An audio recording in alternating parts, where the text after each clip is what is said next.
Hello fellow driving enthusiasts, James here. Owing to the unique way we make video games, we are sadly unable to have the McLaren Senna in this episode for now. Apologies for that. As a sort of consolation prize, we're going to go back and look at Hammond driving the equally fantastic McLaren 720s from Season 2. It's a cracker, apart from the Hammond bit.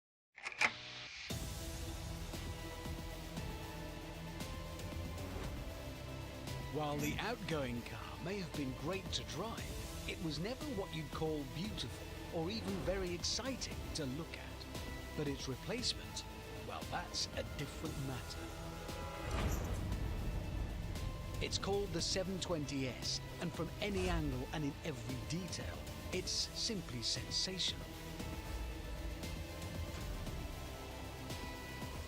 Right down to the engine bay that glows red when you unlock the doors. Yep, on the head turnometer, this thing definitely matches the Ferrari 488 and the Lamborghini Huracan. And then when we move on to the business of speed and power, it actually beats them.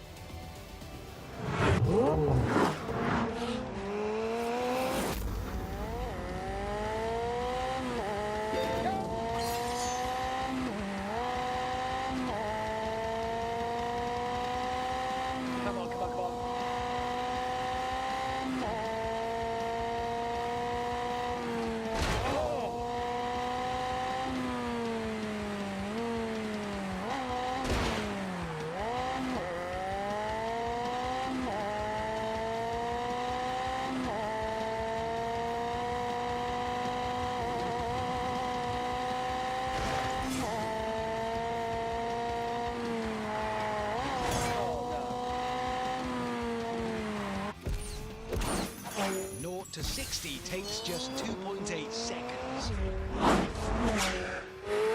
Top speed is 212 miles an hour. Both those numbers walloping the efforts of the Italians. Everything is bigger in this car. Even the price, £208,000. Oh wait, that's not a good point, is it? No, that's a... never mind, whatever. The horsepower is... well, it's ridiculous is what it is. This 4-litre V8 with its twin turbos produces 710 of them. To put that into context, the actual mechanical engine in a McLaren P1 without all the hybrid battery boost produces just 17 horsepower more. Net result of that is... staggering! We're off.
Although they've gone nuts with the styling and the engine, the 720 is still very much a McLaren. By that, I mean it's been made by the ultimate tech nerds from the kingdom of geeks. Let me put it this way. This is, like I say, the replacement for the McLaren 650s. And if you ask a McLaren technician, so how much of this car is new then? They will tell you 91%. Not nearly all of it, mate, or about 90%. 91%. James May applied for a job at McLaren, but they turned him down for being too slapdash. And this incredible geekery has paid dividends. For example, one of the reasons the 720 looks so pretty is because it's the only mid-engine supercar without massive gaping intakes behind the doors. Instead, McLaren created subtle channels along the bodywork to feed air into the engine bay. More nerd stuff. The old car, the 650, had a carbon fibre tub that came up to here. On the 720, all of that down the centre, everything is carbon fibre. That means these carbon windscreen pillars can be very thin, which makes it easier to see out, and it's light. Overall, they've lost about 18 kilograms up here. That means the centre of gravity is lower, which is good. God, it's the grip! It's staggering! It feels like a four-wheel drive.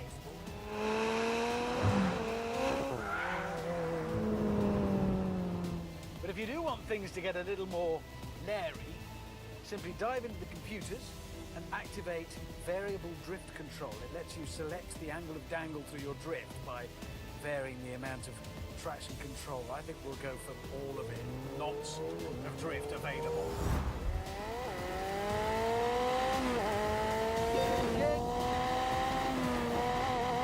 Try that.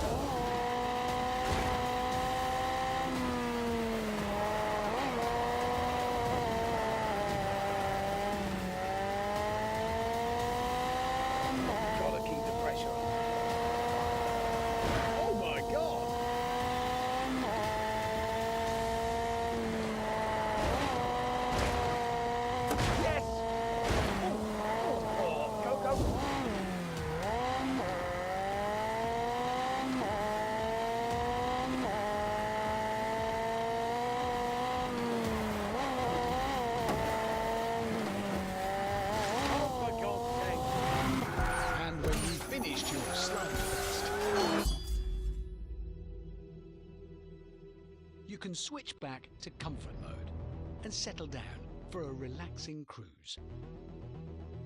That's the thing that stands out about this car. It's everything in one. You want speed, you get speed. You want comfort, you get comfort. You want to lose tyre rubber, help yourself. You want boot space, there's plenty.